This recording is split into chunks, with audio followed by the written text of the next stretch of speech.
한 대표의 말처럼요, 지금 국민의힘 안에서의 위기가 상당히 커지고 있습니다. 지난 주말과 그다음에 오늘, 주초인 오늘 나온 여론조사 결과가 이런 위기감을 키우는 결정적인 요인 중에 하나다, 이렇게 볼 수 있습니다. 네, 지난주 금요일 1일에 나온 여론조사 결과부터 소개해드리겠습니다. 한국갤럽이 지난달 29일부터 31일까지 조사한 결과인데 윤 대통령 직무 수행에 대한 긍정평가가 19%로 취임 후 처음으로 10%대를 기록했습니다. 여당인 국민의힘 지지층에서도 긍정과 부정평가가 각각 44%로 팽팽하게 나뉘었고요. 특히 보수의 심장으로 불리는 대구 경북 지역의 지지율 또한 18%에 그쳤습니다. 오늘 나온 리얼미터의 여론조사에서는 윤 대통령과 국민의힘 지지율이 현 정부 출범 이후 동반 최저치를 기록했는데요. 지난달 28일부터 이달 1일까지 조사한 결과 윤 대통령의 국정수행 긍정평가는 22.4%로 집계됐고 지난달 31일부터 1일까지 이뤄진 정당 지지도 조사에서도 국민의힘이 29.4%, 민주당이 47.1%를 기록했습니다. 한동훈 대표와 대립각을 세워왔던 친윤계에서조차도요, 이런 지지율에 대한 위기감 분출했습니다. 한 대표의 오늘 대통령 사과 요구 등에 대해서 친윤계에서 이렇게 직접적인 비판을 내놓지 않고 있는 것도 이 같은 배경이 있을 것이다, 이렇게 봐야 할 겁니다. 네, 친윤계로 꼽히는 추경호 원내대표는 어제 정권 지지율 하락과 관련해 굉장히 무겁고 엄중하게 받아들인다는 입장을 냈고요. 역시 친윤계로 꼽히는 김재원 최고위원은 오늘 최고위 회의에서 국면 전환을 위해 대통령실이 뭐든 해야 할 때라면서 이례적으로 한 대표에게 힘을 실어줬습니다. 들어보겠습니다. 정부를 믿고 신뢰하면서 성원해주고 지지하신 분들의 기대에 부응하지 못한 것들이 여론조사 결과로 나타나지 않나 이렇게 생각합니다. 국민들이 정말 우려하는 목소리에 관해서는 거기에 상응하는 대응, 입장 이런 것들을 당은 당대로 고민을 하고 또 용산 대통령실은 아마 깊게 고민하지 않을까 이렇게 생각합니다. 대통령실은 적극적으로 주도적으로 이 사태를 해결하기 위해 나서야 합니다. 지금 국면 전환용 인사를 하지 않겠다, 이런 말의 편인들이 국민들에게 알려지고 있습니다. 지금은 국면 전환을 위해서는 뭐든지 해야 할 때입니다.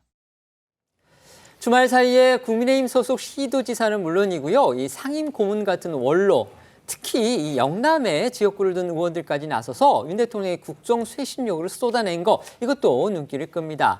그만큼 여권 내에서 이 보수 공멸 위기감이 그만큼 크다, 이런 방증으로 보입니다. 네, 이 국민의힘 시도지사 협의회는요, 어제 입장문을 내서 이 대통령의 임기 후반기에 성공적인 국정 수행을 위해서 적극적인 국민과의 소통 및 국정 쇄신이 필요하다, 이렇게 촉구를 했습니다. 그러면서 한 대표에게는 당정 일체 그리고 당의 단합에 역량을 집중해 주길 바란다고도 했습니다. 국민의힘의 시도지사 협의회 입장문에는요, 그동안 한 대표에게 대해서 누구보다도 비판적인 태도를 보여왔던 홍준표 대구시장, 그리고 이철우 경북지사 등도 포함이 되어 있는데요. 이들이 윤 대통령을 향해서 소통 그리고 쇄신을 주문하고 나선 거, 이게 특히 눈길을 끄는 겁니다. 맞습니다. 이 국민의힘 영남 지역 의원들도요, 이 언론 통화 등을 통해서 더 늦기 전에 대통령의 쇄신을 서둘러야 한다, 이렇게 목소리를 내고 있는데요. 김태호 의원은 이 조선일보와의 통화에서 윤 대통령이 억울한 면이 있더라도 지금은 이 국민 앞에 변명하지 말고 솔직해야 한다라고 말을 했고요. 또 대구가 지역구인 김승수 의원은 앞서도 보신 대로 이 대구 경북 지역에서 윤 대통령의 지지율이 18% 이걸 기록한 것을 언급을 하면서 김건희 여사가 대외 활동을 자제해야 한다는 게 이 지역 주민들의 대체적인 의견이라고도 했습니다.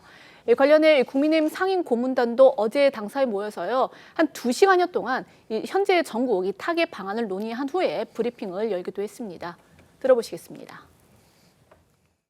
당정 화합이 굉장히 중요하다. 대통령이 취임 당시에 초심으로 돌아가서 국민의 목소리를 잘 경청하시고 판단해 주시라, 이렇게 말씀을 드리고요. 한동훈 대표는 당내 화합과 대야 투쟁에 좀 더 적극적으로 나서라, 그렇게 세 가지로 요약했으니까.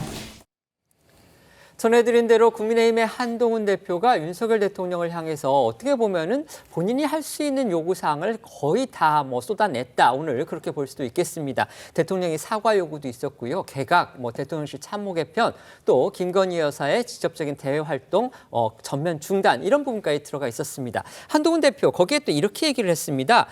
대통령실에서도 여러 가지를 고민하고 있고 또 여러 상황에 대해서 인식하고 충분한 대처를 준비하고 있는 것으로 그렇게 믿는다 이렇게 얘기를 했습니다. 결국은 자기가 내놓은 요구사항에 대해서 뭔가 대통령실이 답을 줄 걸로 기대를 하는, 그러니까 이른바 우리가 기대 섞인 전망이라고 하는데 그렇죠. 그게 아닌가 싶기도 합니다. 어떻게 네. 보십니까?